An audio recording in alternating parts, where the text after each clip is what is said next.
Hey, welcome back to the Bound by Art podcast. I'm Missi Blue, tattoo artist, business owner, and your guide to navigating the chaos that is the tattoo industry. If you're an artist looking to grow your business, attract the right clients, and learn how to survive this career without losing your damn mind, then you are in the right place. Every week, I'll be bringing real talk, actionable tips, and hard-earned lessons from my own journey with a side of good vibes and a little bit of sarcasm.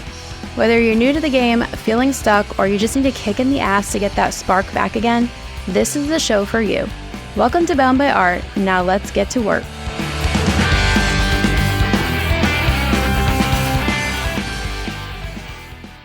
A few weeks back, I had this awesome opportunity to do a presentation for an online tattoo community. It was my first time doing anything like this. I was so incredibly nervous about it, especially since I just drove 9 hours up to Massachusetts with my little camper for a guest spot. I had about an hour to prepare for it before I went live, and honestly, I don't think I would have changed a thing about that. Just being able to go completely off the cuff and tell my story was super cool and low stress because I know this story by heart, right? I had to live it. I'm really excited to share my story with you as well. So with all of that being said, here is my origin story. Before we go on, just a quick bit of housekeeping and a freebie. This interview happened in October of 2024, and you'll hear Matt ask me about my pet portrait webinar coming up on Monday. That webinar has since passed, but make sure to check out the show notes for a link to my upcoming webinars, or go to boundbyart.com and click on Tickets and Shop to sign up. If you've been struggling with trying to find your own unique style, I've got you, my friend. Try using this free worksheet I created for brainstorming this exact thing. It's a worksheet that I will frequently go back to for reference if I'm feeling lost or need some inspiration to get me back on track. Download it for free at boundbyart.com/findyourstyle. Tonight, I want to present Missi Blue. Everyone say, yay, it's fucking awesome. I've never actually met her in real life, but I got to meet her kind of for the first time indirectly or directly in Launchpad, which I joined Launchpad like in the last months of Launchpad. And then it just kind of like, I met all these new people and then it disbanded. And it was kind of like, I don't even know how to find the people I met anymore. But Missi like popped up on the radar really quick and I started following her work.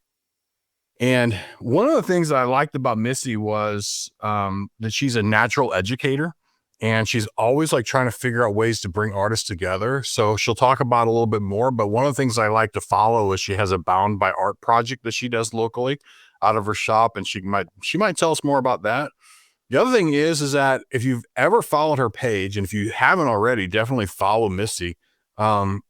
And this is what kind of brings us to tonight, is her dog portraits are just unreal. And they're not just like a portrait of a dog and you're like, oh yeah, that looks just like Fido. Like she brings this extra into it. And hopefully she can like talk about that a little bit. And it's like, it's much more personalized to the owner and to the dog. You can just kind of tell there's a lot more thought put into it rather than, let me see the photo. Sure, I'll do the dog for you. It feels more well-rounded, again, more thought out. So with that being said, I reached out to Missi a while ago to see if she'd come and talk, and there was a little bit of a delay. She's actually been able to hang out in some of the meetings and be a pretty good contributor to the group with ideas and opinions. And yeah, with that, I just want to turn over to Missi. So what I'm going to do is I'm going to put on speaker mode, which is basically a full view. Again, being a speaker is nerve-wracking. So if you can keep your, when you do this online, like when people start turning their cameras off, you're like, is anybody even fucking listening to me right now? So if you can, everyone do Missi a favor and keep your cameras on and pay a little bit of attention and look directly, even if you got something going off to the side, so that we can give her our full attention. And with that, here we go. I'm going to mute myself, and Missi, the floor is yours. So hi, I'm Missi. I was just going to kind of tell my story because I kind of get that's like the gist of what other people were doing. So I'll give you guys a little bit of backstory before I get into where I'm at now. But I'm from Hanover, Pennsylvania. I've been tattooing for 20 years now. I started my apprenticeship in Orange City, Florida, under a guy named Mike Young. And I always say that tattooing chose me. I didn't choose tattooing. I wasn't one of these people that always wanted to be a tattoo artist.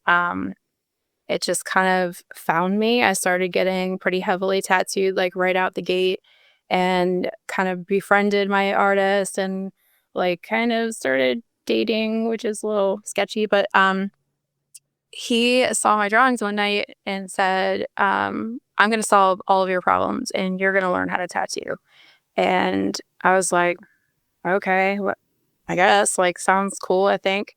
And he asked his boss to teach me how to tattoo, which in retrospect is super fucking cool. Like, I don't know how long most of you guys have been tattooing, but back in the day, you know, to be a female trying to get an apprenticeship, usually you would learn from either your boyfriend or your husband or something like that.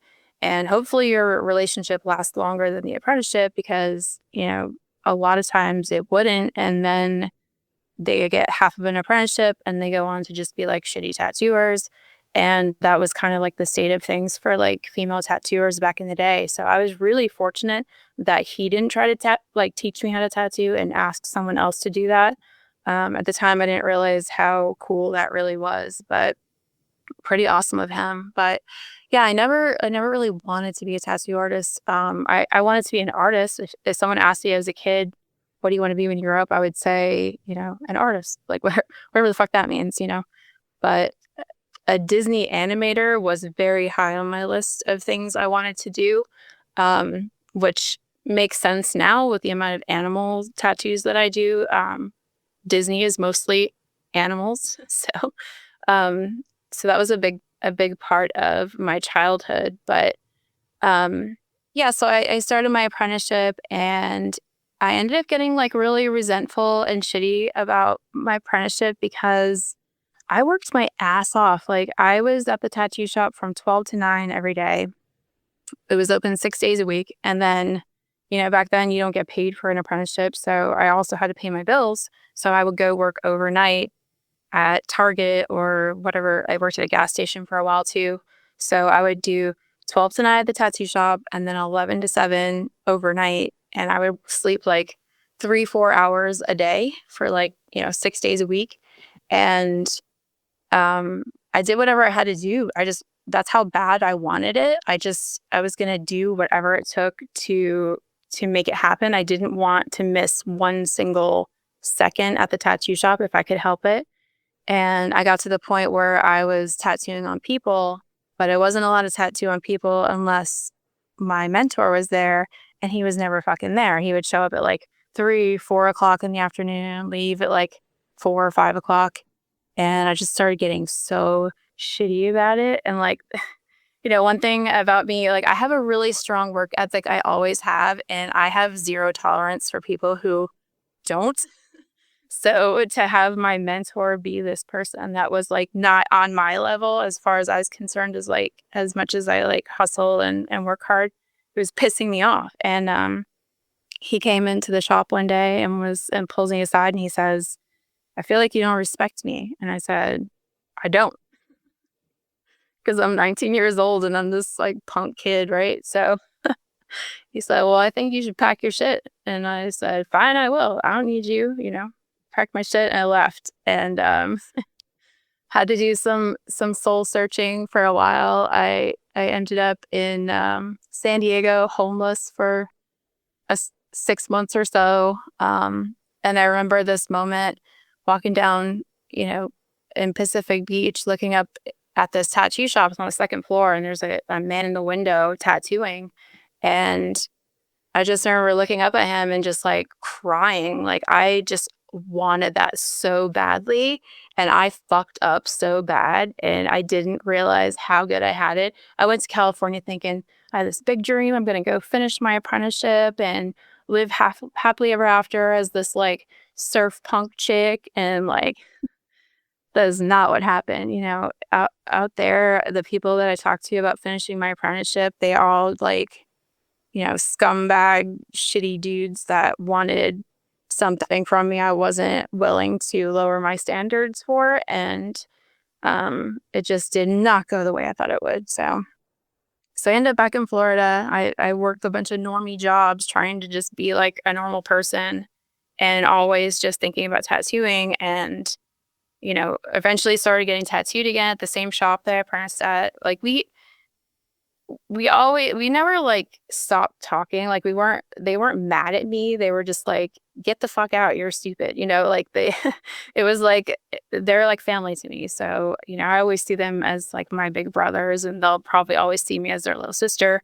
So we fight like family. We get along like family. So we're still cool, but I just don't work there. And I eventually got the nerve up to like apologize and ask for my apprenticeship back. Like I literally wrote a script and rehearsed it in front of the mirror, like to like apologize and ask for it back. And I like get all geared up to talk to them. I take them outside and I start to talk and just bawling, like, please just, I couldn't remember anything that I rehearsed. Like, I'm sorry, I'm just a dumb baby. Like, please forgive me. Can I please come back and apprentice again? And so they let me come back, and I had to start all over again now. So their requirement was 2 years of an apprenticeship before you can graduate. I already did a year, and I had to go back to the beginning. So technically I did 3 years of apprenticeship.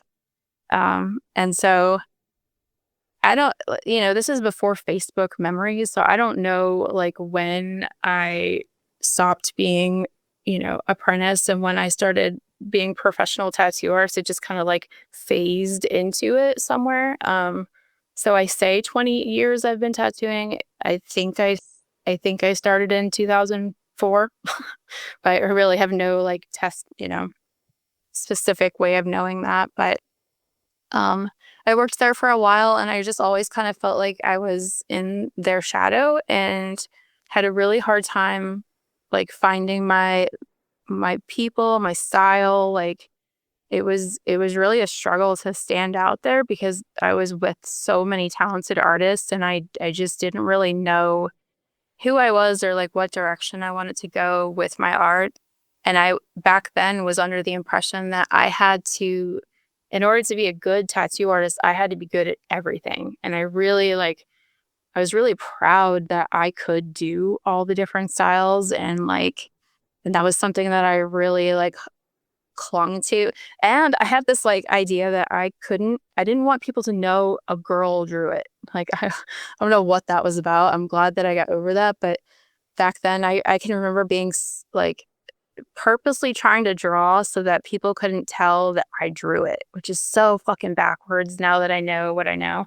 But but that's the way it was. But yeah, I got to the point where, it was slow all the time. And back then we had slow season, and I got really good at side hustles. I got really good at like making merch and doing commissions. And like, I was always making and selling something on the side. Like when I couldn't tattoo, I'd be at the shop painting or, just always hustling, working, trying to do something to bring in more money.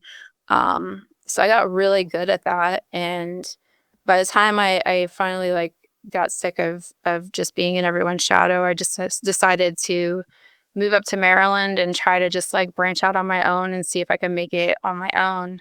And that's kind of how I ended up there. And just bounced around from shop to shop in Maryland for a while and worked with a bunch of assholes, if I'm being honest, which I mean, I could sit here and complain and bitch about them, but honestly, like working with a bunch of dickheads gave me thick skin that I needed.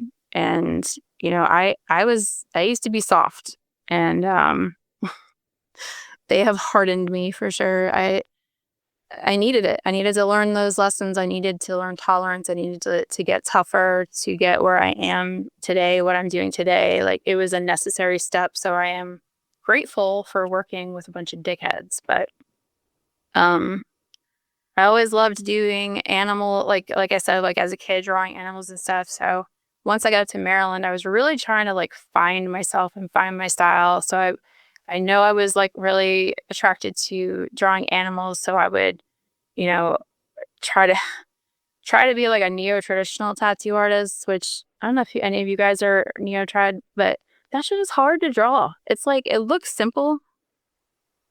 It's like I can't make it that simple. Like it's like keep it simple, stupid, and I just can't I keep wanting to put more shit in there. I can't do it anyway. But so I thought I was going to be a neotrod artist. So I would like try and like fuck with those like animals with like the geometric shapes and stuff. So it took me a while of just messing around with different styles, and I just kind of landed on these like cutesy, like furry animals. I always had pets growing up, and just drawn to the furrier types. But somewhere along the way, this girl that was I played roller derby for 12 years. This girl on my team, she had gotten a bunch of tattoos from me. She ended up going to get her dog's portrait done by someone else.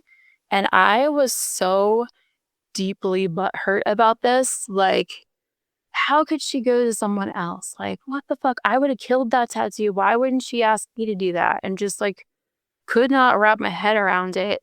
And, had to eventually put my ego aside and realize I've never proved to her that I can do this. I've never showed her that I can do a pet portrait. Why would she come to me? She's never seen me do that.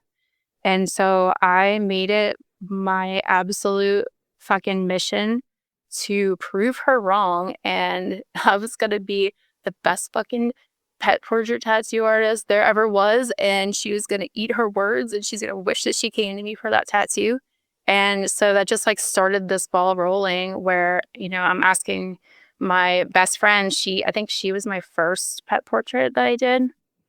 So I just asked her, like, can I just do your dog's portrait on you?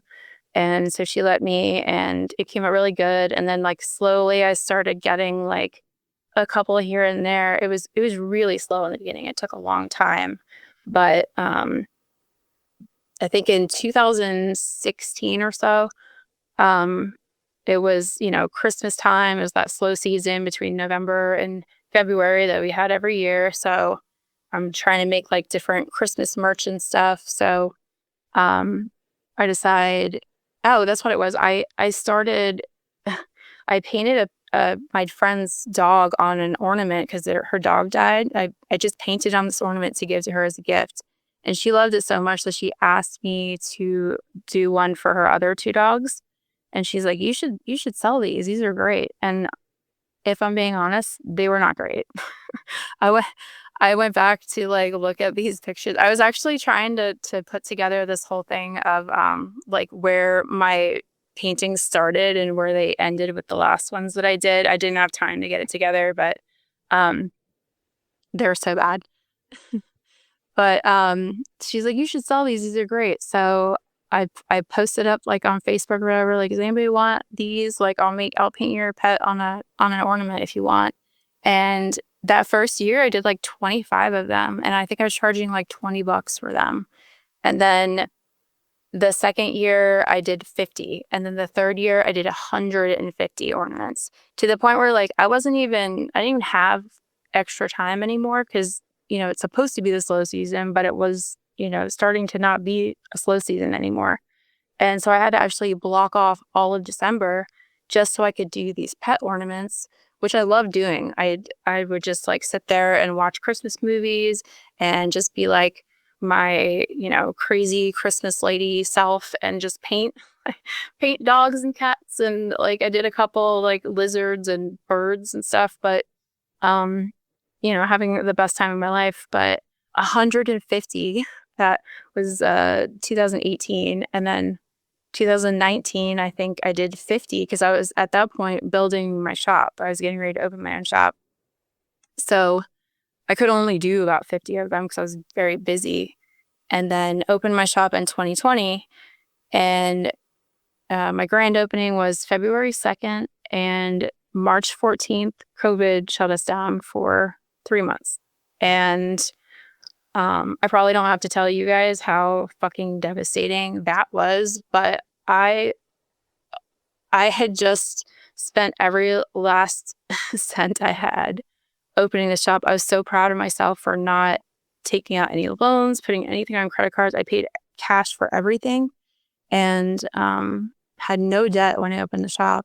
And so, I got shut down, and, instantly, I'm not going to sit around and feel sorry for myself. I'm going to get to work. Like, how can I make extra money? So I'm like making merch and making, t-shirts or whatever. And then in the back of my mind, I'm like, I could be making these ornaments, but I want to save that for December in case I need it later. So I started doing these little, I had these little 2x2 canvases because I'm a craft hoarder and I just have like a million random things in my house. But I had a whole bunch of those and I'm like, well, maybe I'll like paint them on these and then they're not Christmassy. So maybe people will still want them. And that just like blew the fuck up.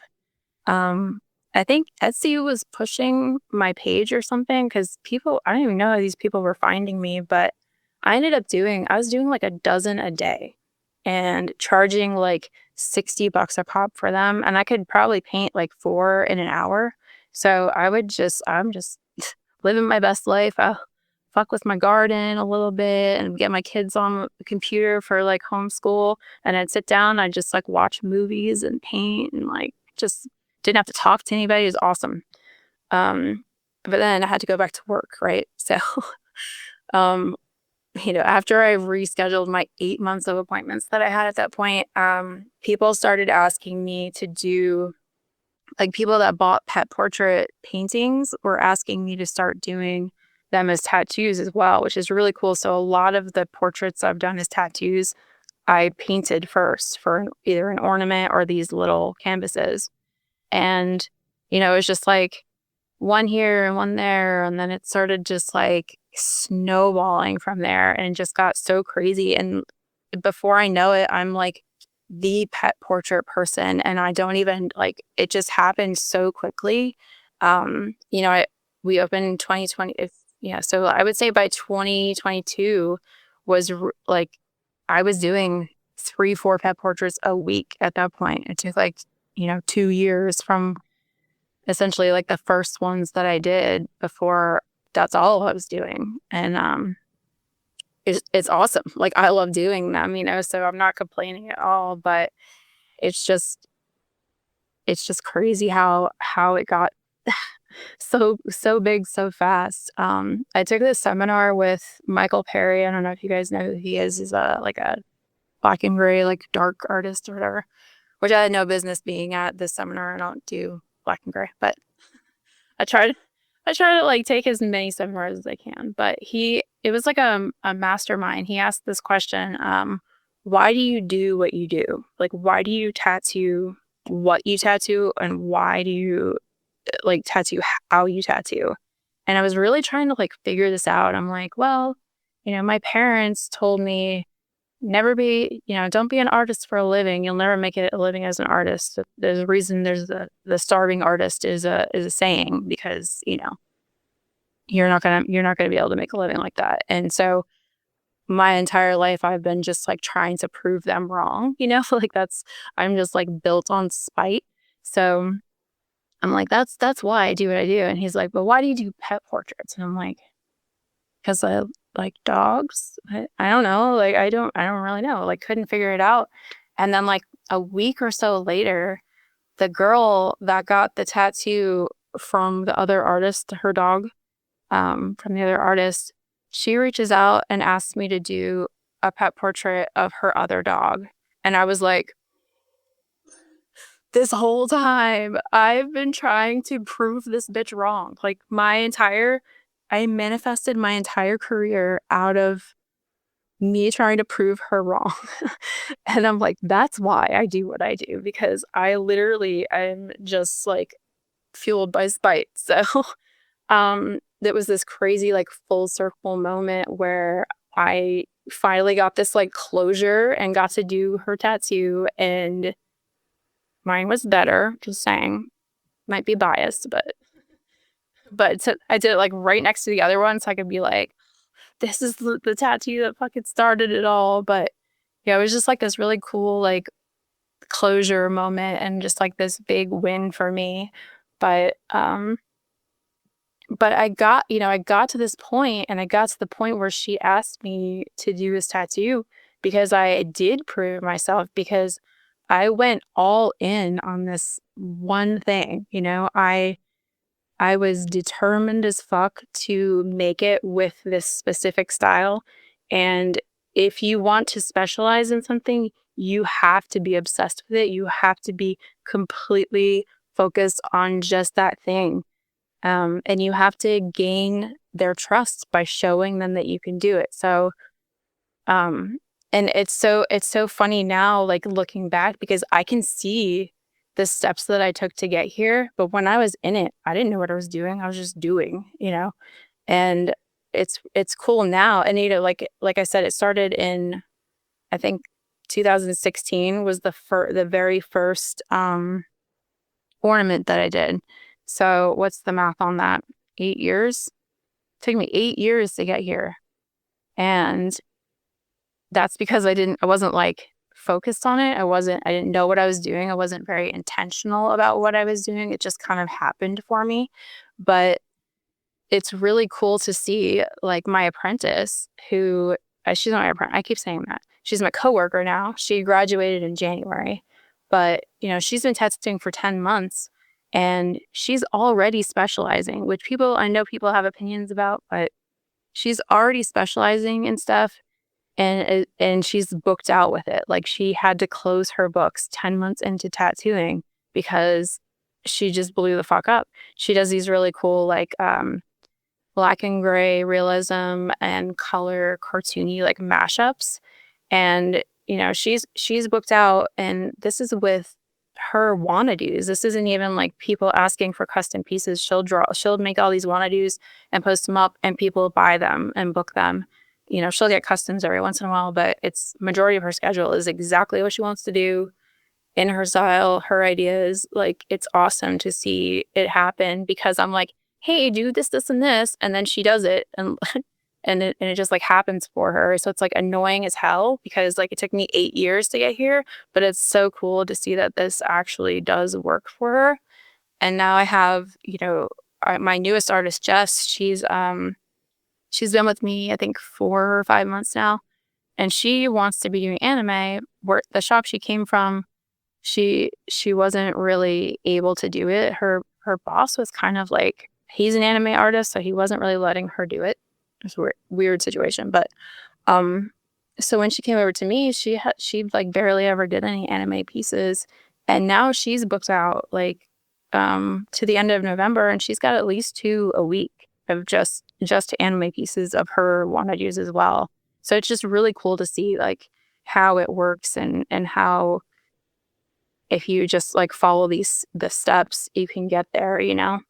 Um, and a lot of people, I think, have, like, a negative view of people who are specializing in something, or even just, like, not wanting to specialize in anything, because what if you get stuck doing that thing and you don't want to do it anymore?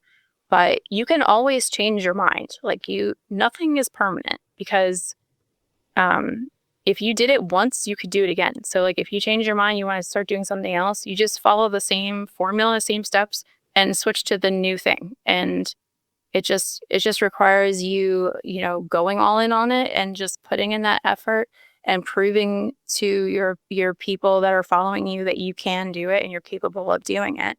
And just because you change genres or um, subject doesn't mean your style is changing. Your style is who you are to your core. Like, it's who you are as a person. It's just, like, everything that you've experienced and learned, and your likes and your dislikes from your entire life up until this point is your style. It's not like I when I started, I was a new school a new school artist, which I think is probably pretty obvious. I still kind of do that, but I was, like, strictly new school. Like, I wanted to be Timmy B, which, by the way, I'm doing a guest spot with him this week. Um, like, so stoked about it. But like, he was my idol, and, like, him and Jimmy Litwalk and, like, Tony Stivaro. So I was all new school, and then, at some point wanted to be that neo-trad artist, and, like, anyone who looked at my work through any of these stages knew it was my work because my style was in there. My style never changed.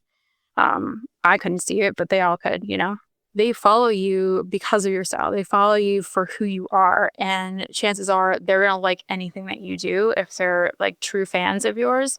And if they don't like what you're doing, like, okay, like they don't like the new thing, whatever, there's going to be someone else coming in who does like it, you know? So it's not, you don't have to concern yourself with losing followers or like your followers not liking what you're doing. If they're true followers, they're gonna like whatever you do. Like the lady who liked my, ornaments, she's crazy, but like she likes everything that I do, you know?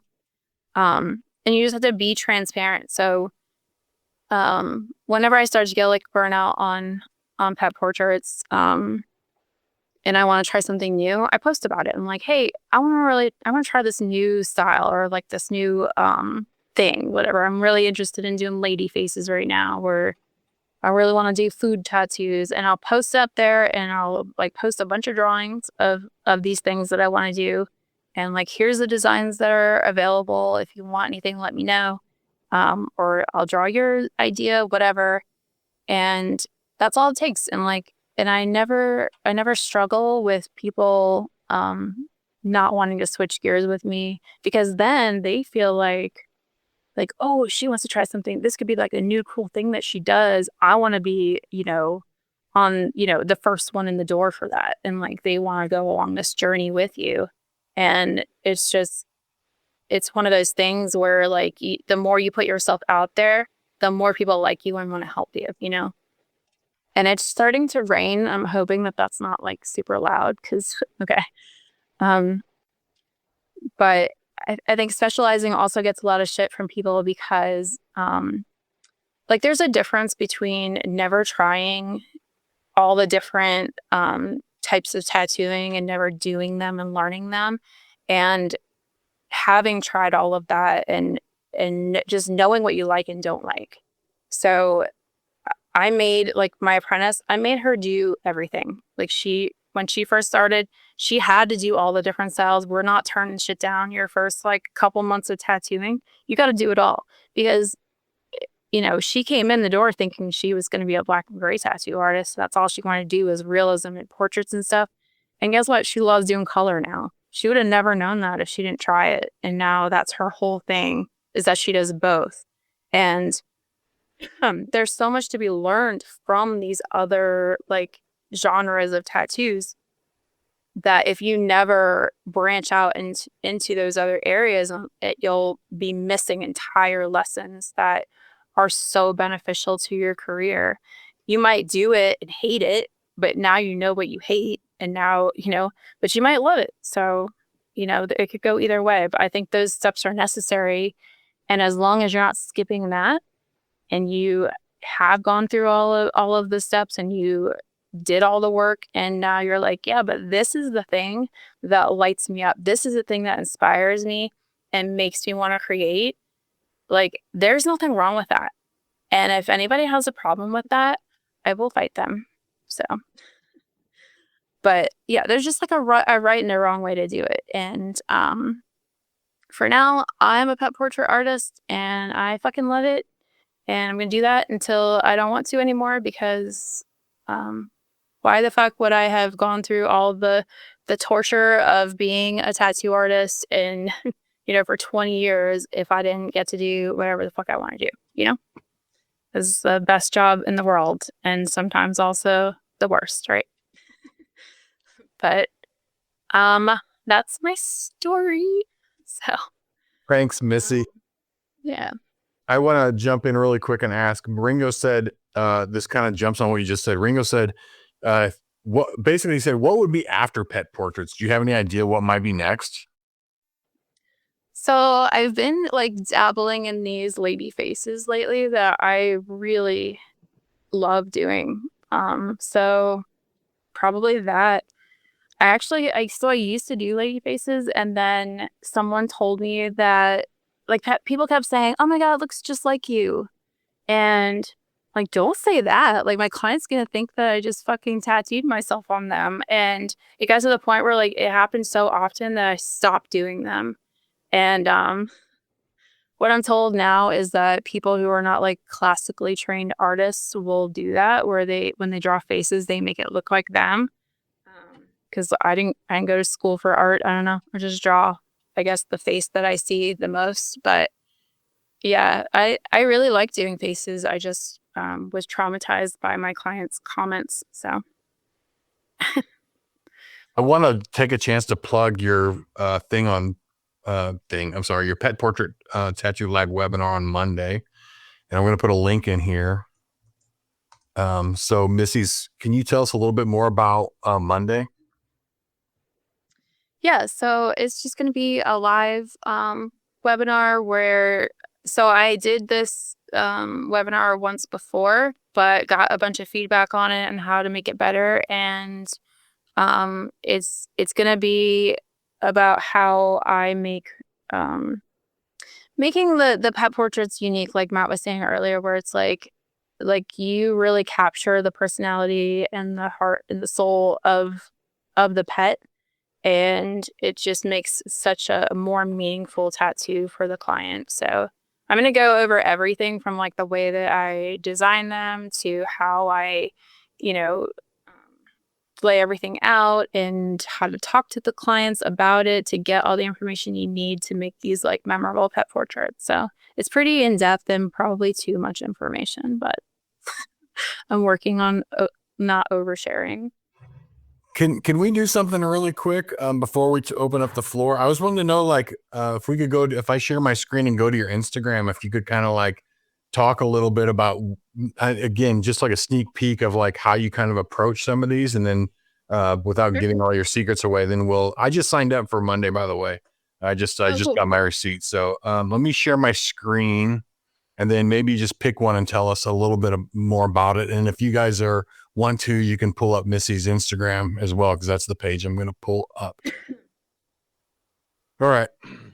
So yeah, tell us anything, like any of these, like tell us a little bit of background so that to give us like a sneak peek of what we're going to hear on Monday. Um, well, if you want to look like the white dog, the one that says grass. Mm-hmm. So that's like hands down my favorite one I've done so far. I say that every time I do a new one. I'm like, this is my favorite. But yeah, so I just kind of pick their brains and like try to get some like personality out of the pet. Like, what is their favorite things? Like, what do they like to do? What does their name mean? You know, just asking different questions. I have them give me as much information as I can get from them, and then I kind of pick what works. She didn't really give me a lot of information. But he likes to eat grass and French fries, and I forget what the flowers meant, but she wanted flowers in there, but she really liked the graffiti style. And sometimes I have to just like take a huge risk and hope they just like my idea, because and I'm learning to trust myself more like as time goes on, because I feel like I was traumatized by this a long time ago and it's just not the same anymore. But I'm always afraid that if I just do what I want to do, they're going to hate it, and it never happens. But but she wanted flowers, and I was like, well, that's going to look stupid with this, but maybe if I do neon flowers to match like the kind of neon graffiti on the face. And she loved it. So yeah, I just try to like, because obviously like grass and French fries and flowers, like how do you put those together? It doesn't make any sense. And so I had to like find a way. And like the thing I wanted to tattoo the most was the French fries, because I love tattooing food too for some reason. So I really just like selfishly choose my subjects, you know. They always like have something to do with the pet, but it's also like what I'm gonna have the most fun with. So I really want to do the fries, so I made that like the focal point. But um yeah, and I try to like make it like so that the pet is is the focal point, and everything else is just kind of like an afterthought, because I don't want the accessories and things to overpower his face, you know? Like you don't want to she doesn't want a French fry tattoo. She wants a dog tattoo. Um so yeah, and then I started doing these like thought bubbles and people seem to like that too. So whenever I can't come up with an idea, I just throw a thought bubble in there. You touched on something I think everyone suffers from, and I got to tell you, it took me about 15 to 20 years before I let go of it, and that is the difference between what someone says they want and what you know is going to work. And really, like, I tend to tell people, well, that's our jumping off point, but my job is to make it aesthetically pleasing. And you handled the grass thing well, like the thought bubble. That's genius. Yeah. I used to always be afraid that people were going to get upset if I told them that their idea wouldn't work, but they they want you to think that their tattoo is cool too. And I've just kind of adapted this way of talking to people that's um like a downplay their idea, and then I get really excited about my idea and it makes them excited about my idea too. It's kind of manipulative, but also I want the best out of this situation for both of us. And if that's how I have to do it, that's how I have to do it, you know? But like I'm trying to think of what the idea was. That my appointment for this Friday is a pet portrait, and the ideas are not great, and I'm just like, give me more, give me more. Like they give me bad ideas, and I just keep asking for more. I'm like just give me some more things, and like maybe I can find something that will work. And I can't remember for the life of me what she said, but I just remember being not stoked about it. But I'm sure I'll get there. But yeah, it's it's never there. It's never as bad as you think it's going to be if you're just honest with them. Like, you don't have to be a dick about it. There's a nice way to say it. Like I'm like, I had one of these artists that I really looked up to, like my whole career, finally got tattooed by him. And I told him what I wanted. And I come back, it was at a convention. I come back to look at the drawing, and I wanted like a punk rock girl hitchhiking with like the stick over her shoulder with like the little hobo sack, whatever, and like, you know, thumb up. And I was like, oh, where's the stick thing? And he's like, it looks stupid, so I didn't do it. And I was like, okay. And I hate this tattoo. Like, he was my hero and he fucking ruined it. And I hate this tattoo. And it's like in a very visible place, but like, don't be that guy. Don't ever be that guy. Don't tell your client that it's stupid. Like, Right. there's a way to be like, that's a really cool idea, but that's not going to work for a tattoo necessarily. And like, here's why, but here's like a better idea that's going to be awesome. You know, like it's all about how you present it and how you talk to them. Um, because like I said, like they want a cool tattoo. They want you to think the tattoo is cool. Nobody wants their artist um thinking their tattoo is stupid, you know? Like yeah, you have to just be excited about it, and they follow that excitement. 100%. I'm going to open up the floor, but I want to add that, go off what you said. I tell my guys when we're talking about doing vertical consultations, it's like, I already know what I'm going to do. I just need the consultation to last as long as it takes for them to realize that that's what they're going to get. And I just slowly feed them more and more and more until they can come up to the same conclusion that I had already come up with. But again, like if you say, well, that's fucking stupid, then you ruin it. You know, it's all, and everything's broken from that point on. Anyone got any questions for Missy? She dumped a lot of good information out there. Eddie? Yeah. Are you doing them in your tattoos? Are you breaking up sessions? Or are you just knocking them out in one like shot on average? I know everything changes. I usually do them in one session. I probably get them done in I'm a fast tattooer. I'm realizing I can usually knock them out in like 5 or 6 hours. Will you go back to my Instagram? I want to share this one tattoo. Just direct me.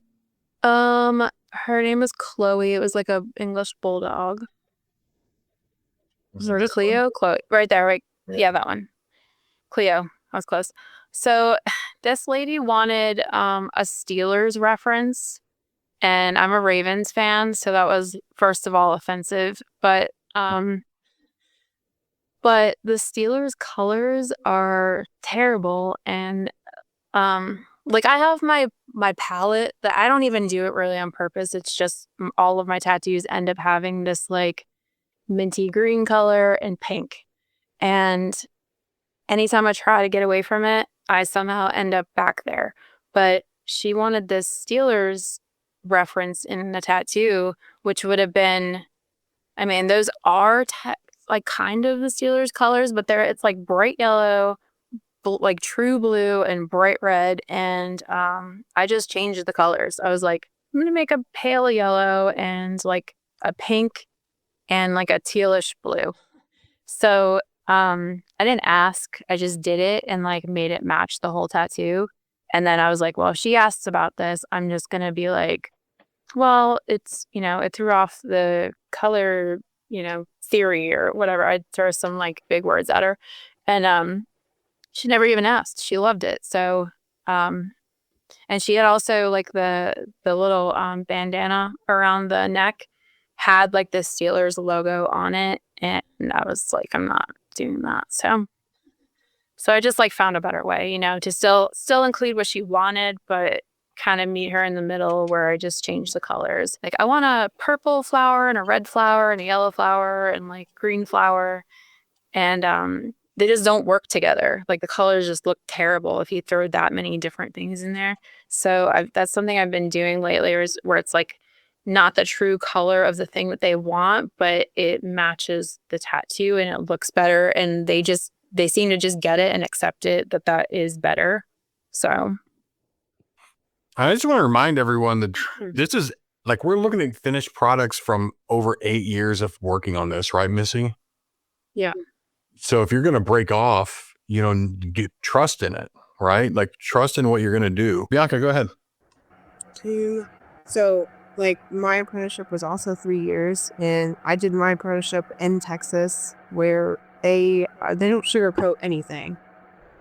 So it was tough, but I mean, just like you, like it did force me to have a thicker skin, and that's like I think the experiences that we go through as artists, like as hard as they are, it makes us and sets us up for a better place. And it's awesome to hear that that's exactly what happened for you. And it motivates me to continue and not, sink into my sadness. And yeah, it's really inspiring to hear. Like, although it was hard, like it really did set you up for a great place. I can say this now after, I'm 43 years old. Now that I'm old and wise, I can see like when things are really hard and I'm struggling, a lot of times I step back and think like, what am I learning right now? And what way am I growing from this? And it helps me to just move through it faster, not faster. I don't want to say faster, move through it like more efficiently and like don't get stuck in that sad place or like, feeling sorry for myself or like, helpless. So I can really just be like, okay, like this sucks. So that's supposed to be good because that means good things are happening. Like I'm going to use this later when I need it, this knowledge or whatever is happening and growing in me right now. Um, but it took me like 20 years of hard shit to get to the point where I can say things like that. When you're in it, it's hard, um, but yeah, it's worth it. Like nobody should want an easy journey through this because you'll be soft. You haven't learned anything. You know what I mean? Yeah, and it's really cool that you're also helping, other artists find themselves. Because I mean, for me, like I'm still developing my own style and figuring out what I want to specialize in. And I was taught not to specialize in anything. So, like hearing that, you're teaching that it isn't like a specific style, it was you. And like that's like I'm taking that with me. I'm putting that on a sticky note and carrying it with me. So it's awesome. Thank you. Yeah, it's like if you took two different people's Instagrams side by side and they have the same like skill level, they can do the same things, but like this person over here is all over the place. They can do like a little bit of everything, but this person over here is doing the exact thing that you want. Even though this person can do it, you're going to go to this person, right?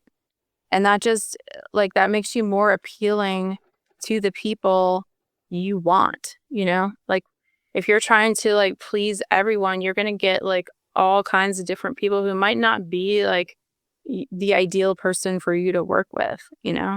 Um I think that was like a huge turning point in my career when I realized that I needed to stop trying to be a people pleaser and be a Missi Blue pleaser. Like, just do what I want to do and let the people find me. And it's been a much happier life. And in addition to that, just putting myself out there and not trying to be anything other than me, you know, in the same respect, like if people are connecting with me and like things that I like or things that I do, who I am as a person, they're gonna come to me for their tattoo versus some other person. And then you get to the point where like every single person that sits in your chair is fucking cool and you would totally be their friend and hang out with them outside of work. Like I rarely get someone in my chair that I don't like, and when I do, I'm like, how the fuck did you get in here? Like, what red flag did I miss for you to be this far through the system that you're in my chair? Because um it's like you attract whatever you put out there. So I'm putting myself out there, who I am, what I like, what my personality is like, and I'm getting back that same vibe. So it's a really cool place to be, but it takes time. It takes a long time to get there. We're gonna have time for one more person, but I want to say real quick, we have some good quotes. One, I'm gonna be a Missi Blue pleaser. I just wrote that one down. The other one was fueled by spite, which I think might be one of my favorite ones so far. And then the other one was I used to be soft, but I worked with dickheads. So yeah, I can relate to all that. So before we call the meeting officially over, let's get one more question in there, or at least or a thank you. Either way, go ahead, Grace. What were some other steps that you feel like really helped you in this like authenticity, like for yourself as an artist? Okay, I'm gonna say it out loud. I never said this out loud before, but so I literally sat down and went back to my childhood, like going all the way back to as early as I can remember, like what were my favorite toys, my favorite shows, movies, uh, like what did I like to draw, what did I like to do, going back all the way to my childhood. And from that, like just trying to find all of the things that influenced my life, like artistically from childhood to now, and like made us, this is so nerdy, made like a whole spreadsheet about it and just really like analyzed myself and what I like and what I don't like, because I think we're all guilty of this with Instagram and just being able to have access to so many different like tattoo artists or artists in general styles, and like it's just flooding our brains and we're so influenced by it even if we try not to be. And I know I personally will find myself trying to like mimic other people's styles and like what they're doing, and oh, I really like this, I'm going to draw like that, or I'm going to be this person. um and I had to really intentionally like pull myself away from that and really just analyze what I like, what I really like, and what has influenced my life. And even just looking at other people's art and like trying to see what about it I like, and just kind of like super analyze all of this stuff. And this is kind of what came out, especially recently, because I just did this pretty recently, I would say in the last year. And I think you can see it in my work because there's like a definite shift where I stopped trying to be someone I'm not and just be myself. And especially with these like more graffiti style, like cartoony style portraits, like that's more, I feel those are more genuinely me than anything I've done in a long time. So I don't know if that helps, but that's the nerd shit that I do in my spare time. Stop. I love it. I love it. I also have been writing down little things that you're saying, and I'm like, really need to put this on stickers. Stickers. I love it. I have lots of stickers for sale, by the way. So before this is officially over, can you give us a sneak peek of kind of like what we're going to get into on Monday if we attend? Like just like a what your snippet would be. Like we're going to go over from A to B, like how to do a dog portrait, or how do you think it's what would you like to present on Monday? Well, the thing that people ask me the most about is fur. And in my first webinar for pet portraits, I kind of touched on fur, but I'm going to go more in depth on it this time with actual, like my technique of tattooing it as well. But, I'm trying to focus more on bringing out the personality of the pets, but there is a lot in there about how I actually draw them. Because I don't just trace. Like a lot of times I do trace, but there is like more to it than that. So, just like where to put the lines in the face, to mark the fur versus where you wouldn't want to put it. And, the eyes are another thing that people always ask me about.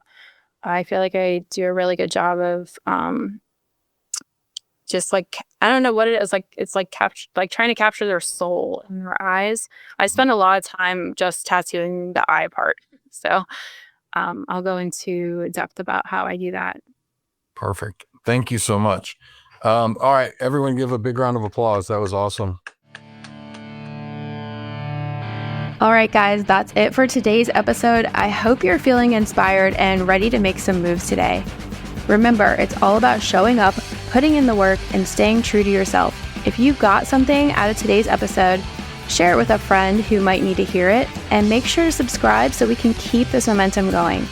Get updates on all of our latest episodes, events, and more by following us on social media at Bound by Art Project and by heading over to the website boundbyart.com.